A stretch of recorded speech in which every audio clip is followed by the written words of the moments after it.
حضور غوث اعظم شیخ عبد القادر جانی رضی اللہ تعالیٰ عنہ، آپ کے القابات بے حد و بے شمار، آپ کا سب سے مشہور لقب غوث اعظم۔ غوث اعظم، غوث کسے کہتے ہیں؟ غوث کے معنی ہے مدد کرنے والا، فریاد رس، یہ غوث کے معنی ہے۔ اور صوفیہ فرماتے ہیں غوث اس انسان کو کہتے ہیں کہ جیسے ہی وہ ہاتھ اٹھائے نا، جو مانگے رب عطا فرما دے۔ اور فرمایا غوث اسے کہتے ہیں کہ ساری انسانیت پریشانی کے عالم میں، اضطرار کے عالم میں اس غوث کے پاس جائے، اور غوث جس بات پر قسم کھا لے رب تعالیٰ ایسا ہی فرما دے۔ ہمیں غوث اسے کہتے ہیں، اور ہمارے غوث صرف غوث نہیں، غوث اعظم ہے۔ کیا ترجمہ یہ بنے گا؟ مدد کرنے والے سارے ہیں، لیکن جو سب سے بڑا ہے وہ شیخ عبد القادر جیلانی ہے۔ اب یہاں پر بھی کچھ لوگوں کو بڑی پریشانی ہو جاتی ہے۔ ایاک نعبد و ایاک نستعین، ہم اللہ کی عبادت کرتے ہیں، ہم اللہ سے مدد مانگتے ہیں۔ نہ، کسی اور سے مدد مانگو گے شرک ہو جائے گا، غیر اللہ سے مدد مانگنا شرک۔ یہاں پر میرے سیدی و سندی اعلی حضرت امام اہل سنت نے فتاوی رضویہ کی 21ویں جلد میں جو جواب ارشاد فرمایا ہے نا، کمال کر دیا۔ آج تک اس کا جواب دینے سے وہ لوگ قاصر ہیں۔ آپ نے فرمایا بتاؤ کیا غیر خدا صرف نبی اور ولی ہے، باقی سارے خدا میں شامل ہو گئے؟ الیاذ باللہ۔ کہ کیسے؟ کہ دیکھو رب فرماتا ہے وَتَعِينُوا بِالصَّبْرِ وَالصَّلَاةِ، صبر اور نماز سے مدد چاہو۔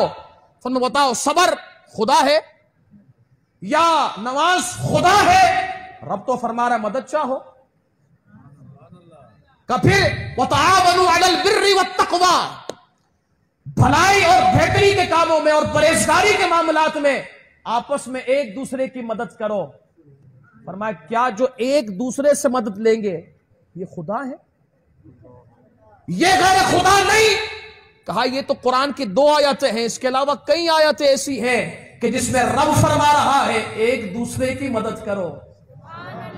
اگر ایک دوسرے کی مدد کرنا شرک تھا تو بتاؤ الیاذ باللہ کیا رب شرک کی دعوت دے رہا تھا؟ الیاذ باللہ۔ اور پھر حدیث، سبحان اللہ، وہ تو بے حد و بے شمار، اتنی حدیثیں ہیں۔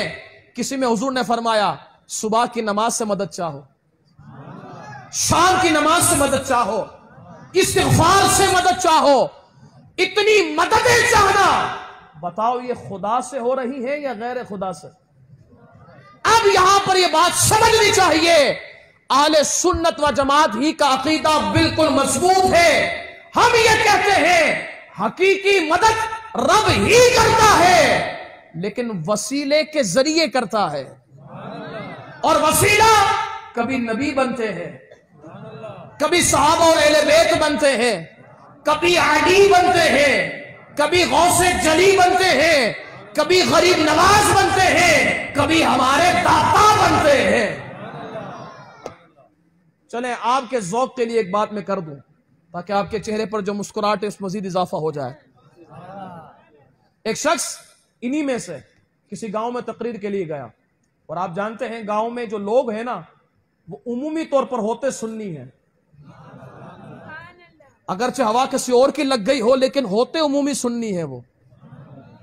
اب گاؤں میں گیا تقریر کرنے کے لیے، غلطی سے وہ آ گیا، اب ساری رات تقریر کی مدد صرف اللہ سے، مدد صرف اللہ سے، باقی شرک، روزی دینے والا رب، باقی شرک۔ کہا سارے جو گاؤں والے تھے انہوں نے تقریر سن لی، لیکن کہا بیٹا صبح مل تجھے بتاتے، یہ تیری خبر ہم صبح لیں گے اور تیرے مطابق لیں گے۔ ساری رات تقریر کی، تقریر ختم ہوئی، اسے بٹھایا مہمان خانے میں، کھلایا پلایا، کیونکہ گاؤں والے ہوتے مہمان نوازا، کھلایا پلایا، سارا اہتمام کیا۔ کھلانے پلانے کے بعد اسے سلا بھی دیا۔ فجر کی نماز ہوئی، فجر میں اٹھا، نماز پڑھی، نماز پڑھ کر وہ جانے لگا نا، اس نے کہا حضور اجازت اجازت؟ لوگوں نے کہا اجازت جا سکتے ہیں؟ کہا نا سمجھے نہیں، اجازت؟ کہا بہت اچھے طریقے سے سمجھ گئے ہیں، اجازت؟ کہا نا نا نا نا سمجھے نہیں، اجازت؟ کہا بڑے اچھے طریقے سے سمجھ میں آ گیا ہے، بالکل اجازت۔ وہ رہے سامنے گاڑی، جا سکتے ہیں، اور وہ رہا ہمارے گاؤں کا دروازہ، نکل سکتے ہیں۔ اس نے کہا نا نا نا نا دیکھیں نا حضرات، ہم سفر کر کے آئے ہیں، سواری کا خرچہ ہے، اتنی دور سے آئے، کچھ تو دے دیں۔ اب گاؤں والوں نے کمال کر دیا، توجہ چاہوں گا۔ گاؤں والوں نے کہا حضرت جی رات آپ کی تقریر سن لی ہے، سمجھ لی ہے، اور پکے توحیدی بن گئے ہیں، کام سمجھ گئے ہیں، روزی رب دیتا ہے، کسی سے نہیں مانگنا چاہیے، شرک۔ اس نے کہا نا نا نا تم سمجھے نہیں، میں کہہ رہا تھا روزی رب دیتا ہے لیکن دلوائے گا تم ہی سے۔ اب وہاں بچہ بیٹھا تھا، اس نے اٹھ کر کہا او مولوی ہم بھی تو یہ کہتے ہیں مدد رب کرتا ہے، لیکن کبھی نبی کے ذریعے، کبھی علی کے ذریعے، کبھی غوث اعظم کے ذریعے۔